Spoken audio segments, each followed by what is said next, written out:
में हूँ। ओम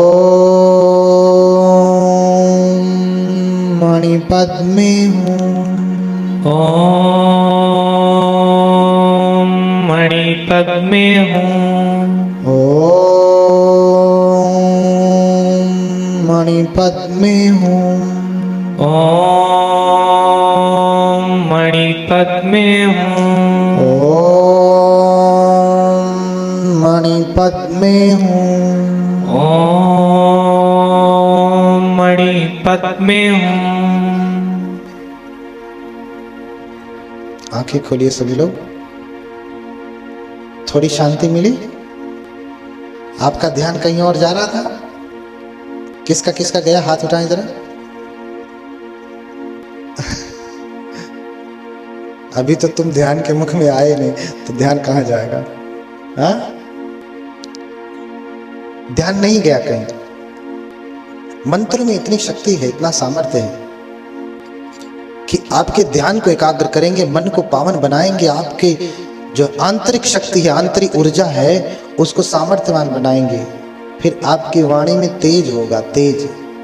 गुस्सा होकर के किसी को कह दिया कि जा तेरा नाश हो, तो नाश भी होगा, लेकिन ऐसे कहना मत, नहीं तो तप भी खत्म हो जाएगा, है ना? सारा तप खत्म हो जाएगा। तप क्या हो जाएगा? खत्म हो जाएगा। लेकिन उसी वाणी से अगर आप आशीर्वाद देंगे कि जाओ तुम्हारा मंगल हो, तो उसका मंगल भी होगा। तो इस वाणी का उपयोग किस लिए करना? लोगों के कल्याण के लिए, लोगों के मंगल के लिए। अगर ये मंत्र लंबा लगता है तो उष्णीश विजय राज धारणी का मंत्र आप उष्णीश भगवान बुद्ध। अच्छा, ये जानते हैं भगवान बुद्ध का ये जो ऊपर ये क्या है? जूड़ा है। क्या है ये? ध्यान से सुनना, इसका उत्तर आपको जल्दी मिलेगा नहीं, ढूंढते रह जाओगे। ये ऊपर क्या है? कुछ कहते हैं घोंघा। भगवान बुद्ध जब तप करने लगे तो घोंघों ने आकर के घेर लिया। इतना मूर्ख आदमी। भगवान बुद्ध पेड़ के नीचे बैठे हैं, वहां घोंघा क्या करने जाएगा? हाँ? अरे कहता दीमक लगा लिया तो एक पल के लिए समझता कि भाई दीमक पकड़ लिया होगा। घोंघा कहाँ रहता? पानी में रहता है कि सूखी भूमि पे रहता है? हाँ, और यही बात सब लोग मानते हैं कि भगवान बुद्ध के सर पे जो है घोंघा, यही जानते हैं ना? अज्ञानी लोग हैं, ना समझ है, न जानते हुए भी उठपटांग कुछ भी कह देते हैं। ये जो भगवान को जब ज्ञान प्राप्त हुआ नहीं, तो भगवान भी हमारे जैसे ही, आप बनते लोगों के जैसे ही, ऐसे ही बिना बालों के थे, गंजे थे। इसलिए उनको मुंडक, जो भगवान बुद्ध को पसंद नहीं करते थे, मुंडक कह देते थे। मुंडक माने गंजे, टकले, है ना? मुंडक कहते थे। लेकिन उस समय स्त्री और पुरुष दोनों बड़े बड़े बाल रखते थे। जैसे स्त्री वैसे पुरुष भी, राजा महाराजा भी बड़े बड़े बाल रखते थे। तो जहां सब इतने बड़े बड़े बाल रख रहे हों, वहां इतना बड़ा बाल तो गंजा ही कहलाएगा ना। तो भगवान ने 2 अंगुल बाल रखने की अनुमति दी है, अर्थात इतना बड़ा बाल भिक्षु रख सकते हैं उस समय। उस समय कब? जब पुरुष भी इतने बड़े बड़े बाल रख रहे हैं, उस समय।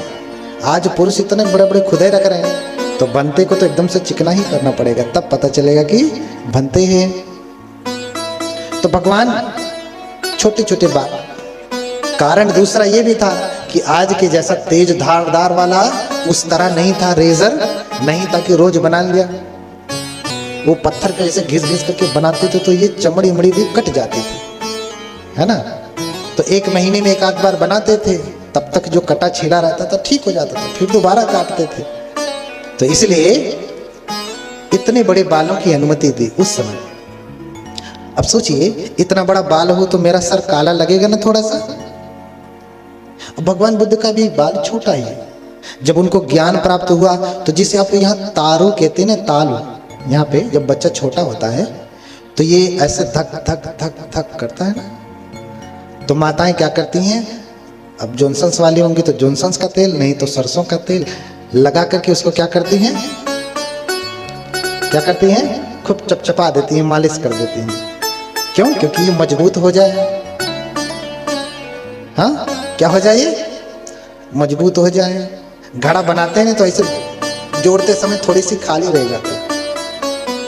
हाँ, जब आप कचौरी बनाती हैं तो भरती हैं तो ऐसे बंद करती हैं, थोड़ा खाली रह जाती है, उसको दबाना पड़ता है, मालिश करना पड़ता है। बनने के बाद ये कचौरी का थोड़ा सा खाली रह जाता है, तो माताएं तेल लगा करके उसे हर दिन करते करते जैसे जैसे वो बड़ा होता है ये भी भरने लगता है। तो जब बुद्ध को ज्ञान प्राप्त होता है तो ये वाला भाग उठ जाता है, यहाँ की मांस जो है ऊपर उठ जाती है।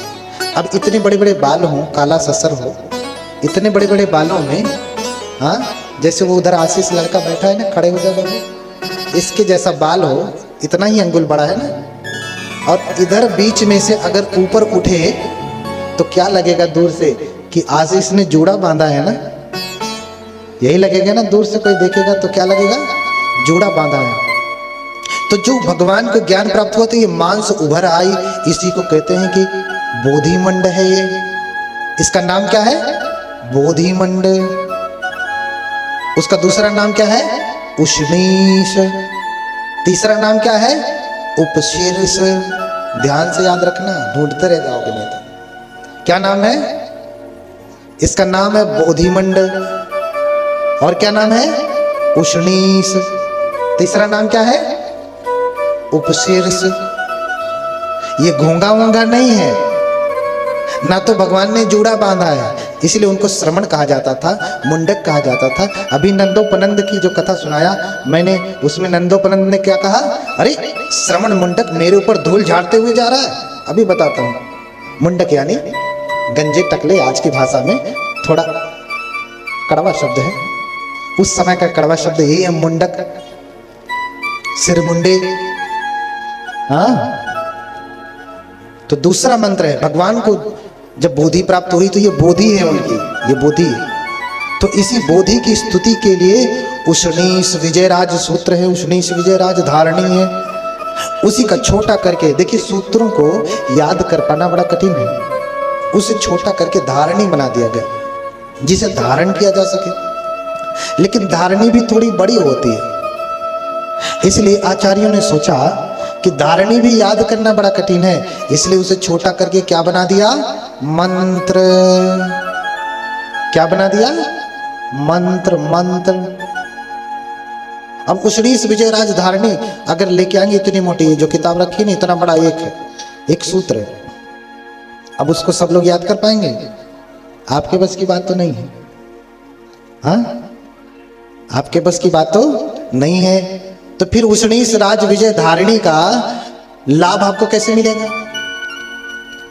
तो आप उससे वंचित रह जाएंगे ना, अछूते रह जाएंगे। तो कैसे प्राप्त हो, इसलिए उसको सरल किया आचार्यों ने, धारिणी को छोटा कर दिया, मंत्र बना दिया। उसका नाम क्या है मंत्र का, हाथ जोड़े सभी लोग, फिर शांति से बैठे। अगर ओम मणि पद्मे होम का जाप ना कर सके तो कौन सा जाप करेंगे, उष्णीश विजयराज धारिणी का। आंखें बंद करिए, जप करिए उस मंत्र का। बड़ा सामर्थ्यवान मंत्र है, बड़ा सामर्थ्यवान मंत्र है। चीन, जापान, ताइवान, कोरिया, जहां जहां भी बुद्ध को मानते हैं, बड़े संपन्न देश है। रोज भूकंप आता है। जापान में जाएंगे तो खाली पूजा करते हैं, मंत्र जप करते हैं, नम्य रंगे क्यों, नम्य रंगे क्यों, नमः सद्धर्म पुंडरीकाय। समझ रहे ना। और रोज भूकंप आता है, रोज, कुछ फर्क नहीं पड़ता, इतना सामर्थ्यवान है। जापान के संविधान में ही लिखा है, प्रियम्बल में, बुद्धम शरणम गच्छामि। महायान है तो संस्कृत में लिखा है। हाँ, क्या लिखा, बुद्धम शरणम गच्छामि। हम जापान के लोग किसकी शरण जाते हैं, बुद्ध की शरण जाते हैं। तो मंत्र क्या है, आंखें बंद करिए, मैं जप करता हूं, आप भी दोहराएं मेरे पीछे पीछे। नित्यानंद दोहराएं यहीं से।